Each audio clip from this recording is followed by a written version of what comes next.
Hello student, welcome to CR international online classes. बेटा, today we start our third chapter. हम third chapter आज start करते हैं। Third chapter है हमारा आवर पार्लियामेंट, यानी हमारी संसद। ठीक है। भारत एक लोकतांत्रिक देश है। लोकतांत्रिक देश वो देश होता है जिसमें जनता अपने प्रतिनिधि का चुनाव स्वयं करती है, यानी जनता वोट डालती है और अपने नेता का चुनाव है वो खुद करती है। भारत ने लोकतंत्रीय शासन व्यवस्था को अपनाया है और लोकतंत्रीय शासन व्यवस्था में जनता अपने नेता का चुनाव है वो स्वयं करती है। अब लोकतंत्रीय शासन व्यवस्था दो प्रकार की होती है, यानी टू टाइप्स है उसके। लोकतंत्रीय शासन व्यवस्था दो प्रकार की है, जिसमें फर्स्ट आता है आपका संसदीय शासन व्यवस्था। संसदीय सरकार में संसद सर्वोच्च संस्था होती है। अब जो संसदीय सरकार है उसमें जो संसद है वो सबसे ऊंची संस्था होती है, क्योंकि यह जनता का प्रतिनिधित्व करती है, यानी जनता की तरफ से संसद ही सारे फैसले है वो लेती है। केंद्र में स्थित विधायिका, अब केंद्र में स्थित विधायिका या को हम पार्लियामेंट कहते हैं। अब विधायिका में जनता के चुने हुए प्रतिनिधि ही होते हैं, जिसमें आपके राज्यसभा, लोकसभा और राष्ट्रपति ये सब आ गए। ये सब मिलकर ही संसद का निर्माण है वो करते हैं। संसदीय शासन व्यवस्था में प्रधानमंत्री सर्वोच्च नेता होता है और वास्तविक नेता होता है वह लोकसभा में बहुमत प्राप्त दल के नेता होता है। जैसे अब प्रधानमंत्री नरेंद्र मोदी हैं, ये देश के सर्वोच्च नेता हैं, क्योंकि जनता ने उनको स्पष्ट बहुमत से चुना है, यानी वो स्पष्ट जीत कर आए हैं। जनता ने वोट डाले और प्रधानमंत्री का चुनाव है वो किया।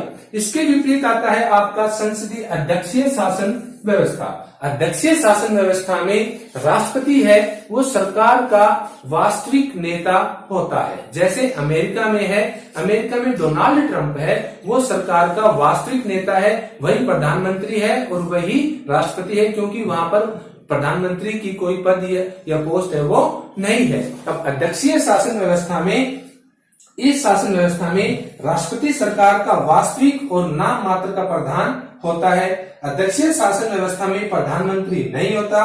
राष्ट्रपति का चुनाव जनता प्रत्यक्ष रूप से करती है।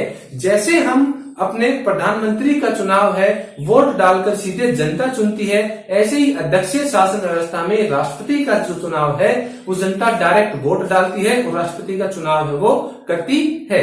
अब यहाँ मैं आपको एक बात और बता देता हूँ। अपने भारत में क्या होता है कि राष्ट्रपति के चुनाव में जनता के चुने हुए प्रतिनिधि हैं वो भाग लेते हैं। अब जनता के चुने हुए प्रतिनिधि जैसे लोकसभा के सदस्य, राज्यसभा के सदस्य, ये राष्ट्रपति का चुनाव करते हैं। तो राष्ट्रपति का चुनाव है वो हम डायरेक्ट जनता चुनाव ना कर जनता के चुने हुए जो प्रतिनिधि होते हैं वो राष्ट्रपति का चुनाव करते हैं। और भारत में राष्ट्रपति का चुनाव 5 साल के लिए किया जाता है। इसके विपरीत अमेरिका में राष्ट्रपति का चुनाव 4 साल के लिए किया जाता है और जनता राष्ट्रपति का चुनाव प्रत्यक्ष करती है, यानी सीधे जनता राष्ट्रपति का चुनाव है वो करती है वोट डालकर।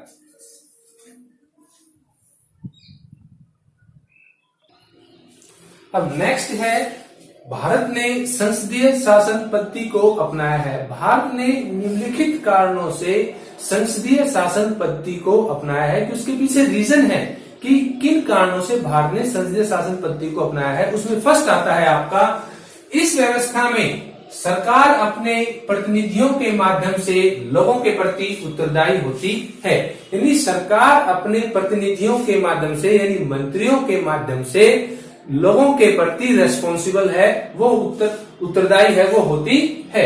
इस प्रकार की सरकार में देश के प्रमुख, अब देश का प्रमुख होता है आपका राष्ट्रपति और सरकार के प्रमुख, यानी सरकार का प्रमुख होता है आपका प्रधानमंत्री, के बीच भेद देखने को मिलता है, यानी दोनों के बीच अंतर है वो देखने को मिलता है। संसदीय शासन व्यवस्था में सरकार जनता द्वारा चुने गए प्रतिनिधियों के सवालों और आलोचनाओं के दायरे में रहती है, यानी संसदीय शासन व्यवस्था में जो सरकार है, जनता ने जो अपने प्रतिनिधि चुने हैं उनके वो जनता की आलोचना की, जनता उनकी आलोचना भी कर सकती है और उनसे सवाल जवाब भी कर सकती है, सवाल भी पूछ सकती है, उसके दायरे में, उसके एरिया में, यानी उसके दायरे में वो रहती है।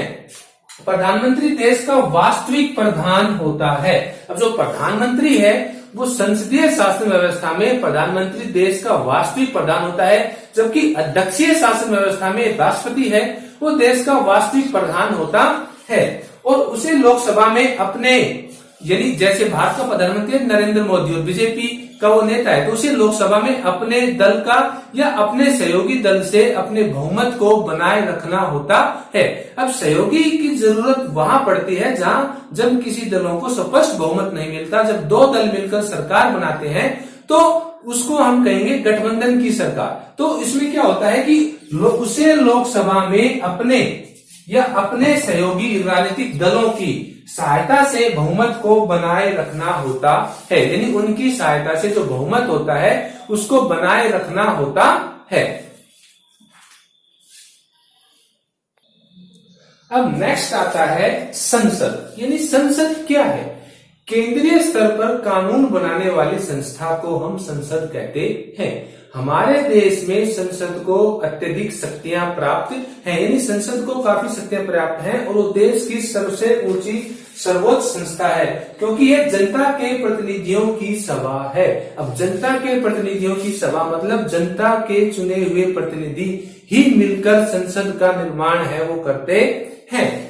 लोकसभा और राज्यसभा संसद के दो सदन हैं, यानी लोकसभा और राज्यसभा है वो संसद के दो सदन हैं।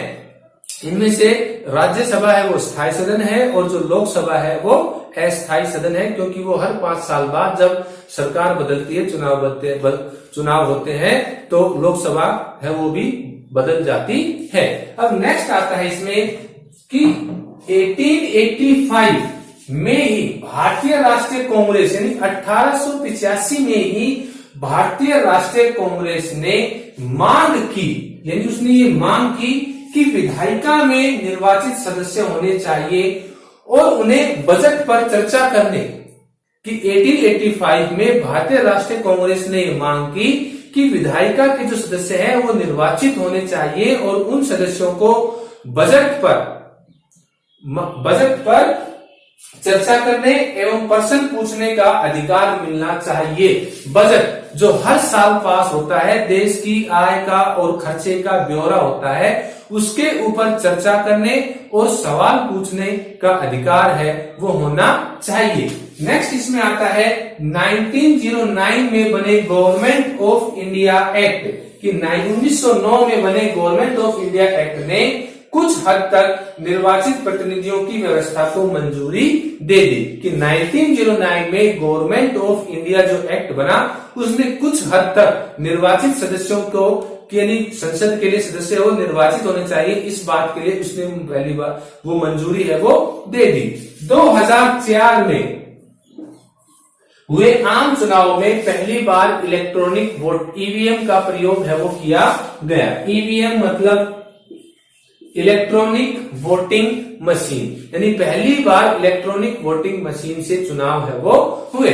अब संसद है वो देश की सबसे शक्तिशाली संस्था है। इस बात का उदाहरण हमें यहां से मिलता है कि जैसे दादरा और नगर हवेली है, उन दोनों को मर्ज कर दिया गया है और यह जो एक्ट पास हुआ वो संसद में हुआ और संसद ने इस एक्ट को पास किया और दोनों को मर्ज कर दिए। यानी राज्य की सीमाओं को घटाना और बढ़ाना या राज्य का नाम बदलना, जैसे उड़ीसा का नाम चेंज करके ओडिशा किया गया है, यह भी संसद की मंजूरी के बाद ही किया गया है। इसलिए जो संसद है वो देश की सबसे ऊंची संस्था है और वह काफी शक्तिशाली है। भारत में संसद को काफी शक्तियां प्राप्त हैं।